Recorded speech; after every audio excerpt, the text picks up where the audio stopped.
الکریم اما بعد قال اللہ تبارک و تعالی فی القرآن المجید والفرقان الحمید لقد کان لکم فی رسول اللہ اسوۃ حسنہ، کہ ہم نے رسول اللہ صلی اللہ علیہ وسلم کو تمہارے لیے اسوہ حسنہ بنایا، ایک آئیڈیل بنایا ہے، ایک نمونہ بنایا ہے کہ جن کو دیکھ کر تم اپنی زندگی کو اچھے طریقے سے اللہ رب العزت کے احکامات کے مطابق گزار سکتے ہو۔ آج کل رواج بن چکا ہے اور بہت سارے لوگ یہ دعویٰ کرنے لگے ہیں کہ ہمیں دین کو سمجھنے کے لیے کسی استاد کی ضرورت نہیں ہے، کسی مربی و رہنما کی ضرورت نہیں ہے۔ یہ آیت میں نے انہی لوگوں کے لیے تلاوت کی ہے، اور یہ کسی مولوی کا قول نہیں ہے، بلکہ اللہ رب العزت کا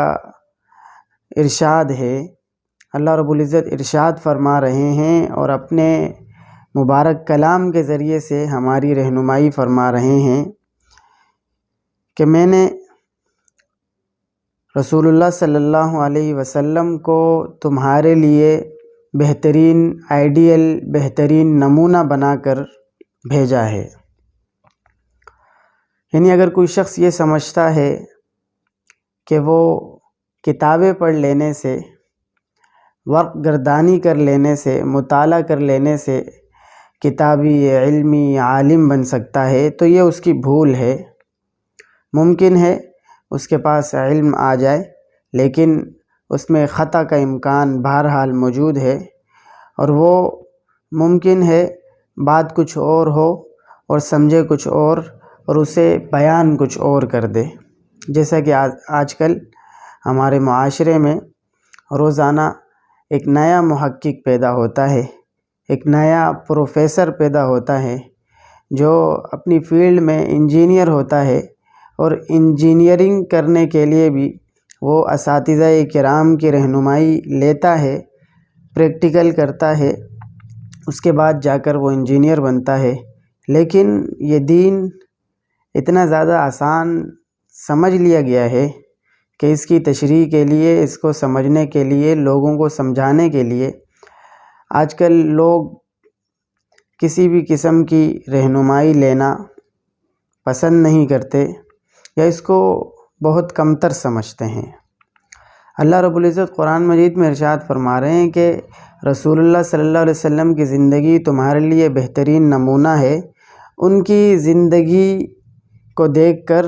تم اپنی زندگی کو گزارو۔ آقا علیہ السلام نے جس طریقے سے اپنی زندگی کو گزارا ہے، وہ زندگی، آقا علیہ السلام کا عمل ہمارے لیے بہترین نمونہ ہے۔ اللہ رب العزت اگر چاہتے تو انبیاء علیہم السلام کو نہ بھیجتے۔ اللہ رب العزت اگر چاہتے تو پہاڑوں پر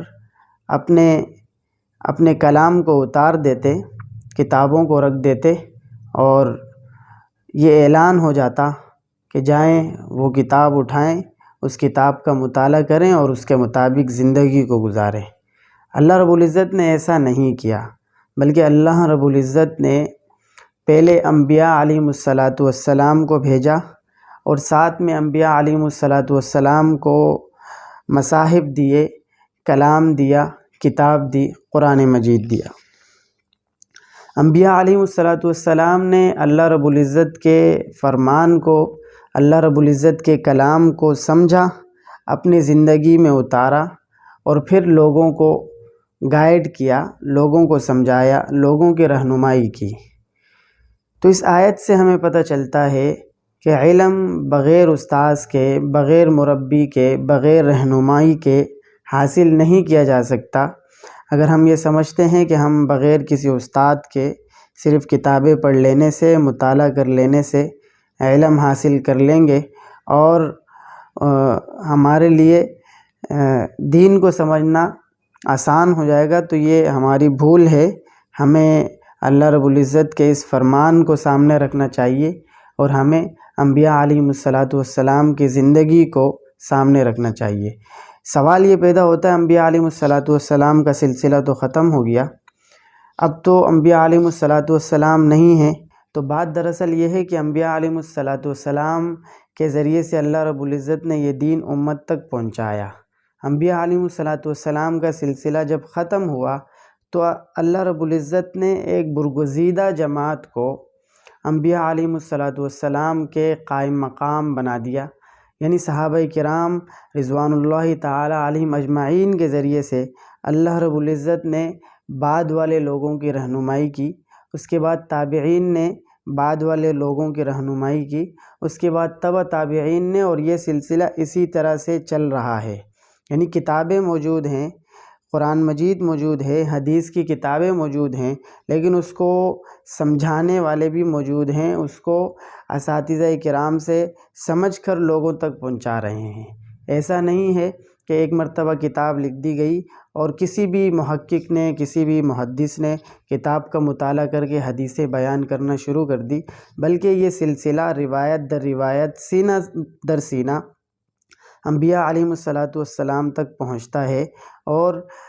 اساتذہ کرام کے ذریعے سے، رہنماؤں کے ذریعے سے، مربیان دین کے ذریعے سے یہ دین ہم تک پہنچا ہے، ہم اس سلسلے کا انکار نہیں کر سکتے۔